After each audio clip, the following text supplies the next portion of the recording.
Welcome to Fred Achando Analysis, ladies and gentlemen. The declaration by the Azimio leader Raila Odinga to start a nationwide mass action is one that was being watched not only locally but also internationally. In fact, medias like CNN and BBC were very busy watching and reporting what they feel and what they think about Raila's declarations. And Raila Odinga was very careful because he wanted to send a message. And in my opinion, the message was going to some three categories of international bodies that I want us to talk about. One of them is the EU, USA, and Britain. This is the group that combined together, connived together to rob Raila of his victory and gave it to William Samoei Ruto. Again, if I'm lying, open the server. Number two is the AU, African Union.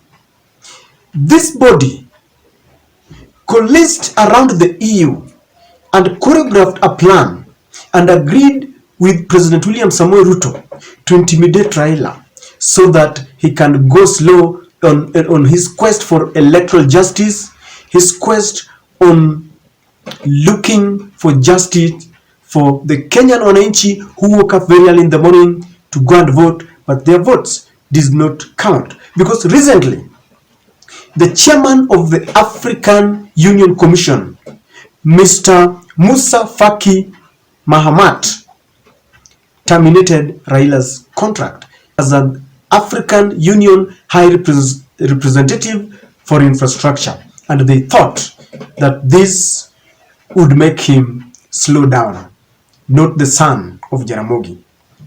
The third person that I think Raila was sending his very coded message to is the EFF leader, the Economic Freedom Fighters leader, Mr. Julius Malema from South Africa.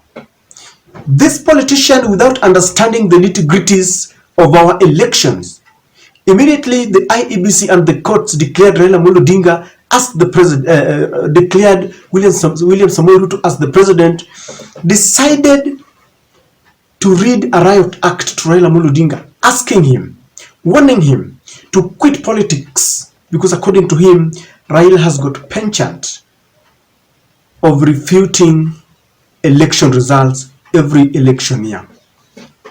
And the reason why I pick on those three is because Raila Odinga is now an international leader. There are people who look after him in the country and without the country. I want to say the following. William Ruto is failing to honor the promise that he gave to the international community.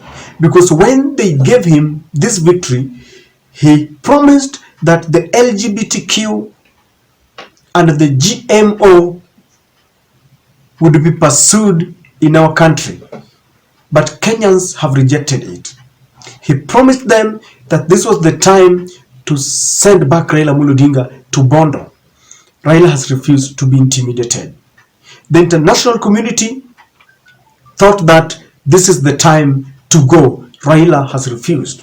Because Raila has got the people, the masses who are ready to die for him.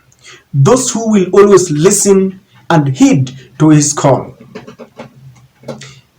It is very important to let these leaders know that Kenyans have got their unique problems and they can solve them on their own. If they want to come in, they can only come in to enhance solving our problems, not adding salt to injury. Because today, those who are calling upon Raila to quit politics, people like MALEMA, should now see that there are people who are still very dissatisfied with the fact that there is someone else on that seat, someone that they did not elect. From across the divide, whether from the Kenya Kwanza or the Azimio, Kenyans are going without food. Kenyans are suffering from insecurity. Bandits are killing us each and every day, and MALEMA is not there to help. When families go without food, MALEMA cannot feed them. When we are fighting for electoral justice and someone wants to handpick people who will dance to his tune, he is not there. This idea of poking your nose into people's businesses, things that you don't understand, must stop. And this is the reason why Raila Amolo Odinga was doing this, to send them a warning that he still has the people, because this was just the beginning. Moving forward, these leaders are going to see the people who will heed to Raila's call. Just the other day when William Ruto called for a prayer rally, he had to ferry people using school buses because he cannot have enough people who will fill the capacity of the venue that he had chosen. And he knows very well that the more Raila calls for such rallies, people will juxtapose the manner in which people attend Raila's rallies and the manner in which people attend the William Ruto rallies, and they will know that indeed William Ruto is suffering from legitimacy. So this idea of poking our nose, people's nose into our businesses, must stop.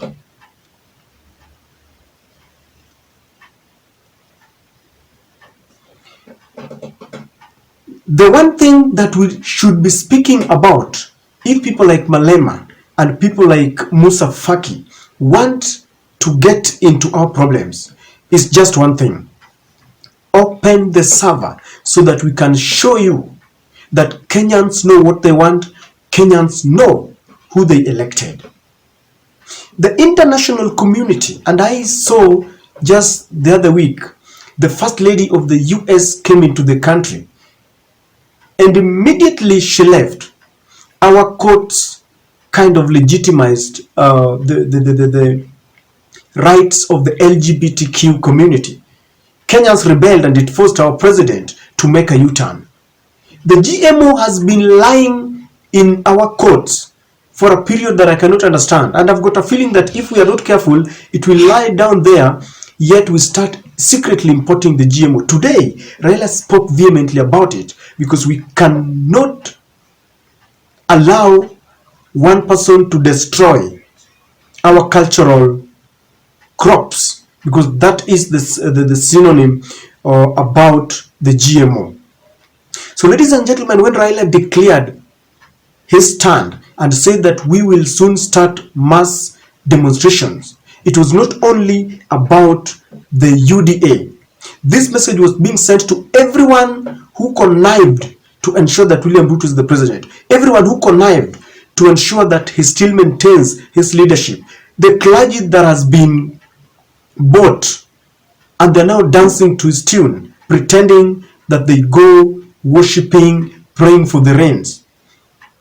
The judiciary that is supposed to be very neutral, yet they know very well that they are dancing to William Ruto's tune. The IEBC, everyone who supported the illegitimate leadership, this message was meant to them. And I just want to let them watch the space, because with the time, truth will be known. In fact, right now, I know they are reading the mood, they are reading the newspapers.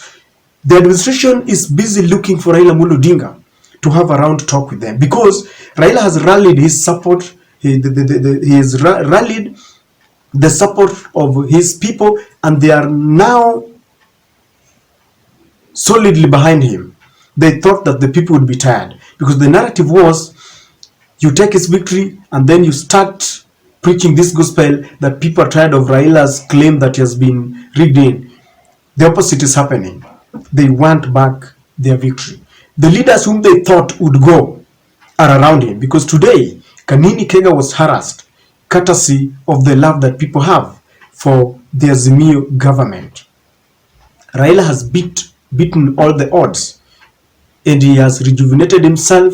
It is like he has reincarnated himself, and moving forward, you will see more of emissaries being sent to Raila Amolo Odinga. So let the international community that Kenyans love Raila Amolo Odinga. You can take away the position of the AU, you can bring him, you can do whatever, but the people are still with him.